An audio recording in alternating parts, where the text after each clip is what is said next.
MLA MLC అంశంలో party తీసుకున్న నిర్ణయం పట్ల చాలా మంది నా అభిమానులకు తర్వాత పార్టీ అభిమానులకు కొంత ఇబ్బందికరమైన పరిస్థితి వచ్చి ఉంటది.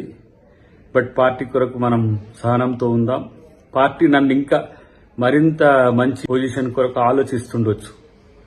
కాబట్టి ఇది రాకపోవడం వల్ల ఏదో అద్దంకి దాయకరన్న మీద ఏదో కుట్రనో నష్టం జరుగుతుందని భావించకండి. ఎందుకంటే డెఫినెట్ గా నా పట్ల కేంద్ర పార్టీ గాని రాష్ట్ర పార్టీ గాని చాలా సీరియస్ గా కన్సర్న్ ఉన్నది. అది నాకు కూడా తెలుసు. దీపాదాస్ మున్షి గారు కూడా నాతో నిన్న మాట్లాడినప్పుడు చాలా స్పష్టంగా కూడా చెప్పడం జరిగింది.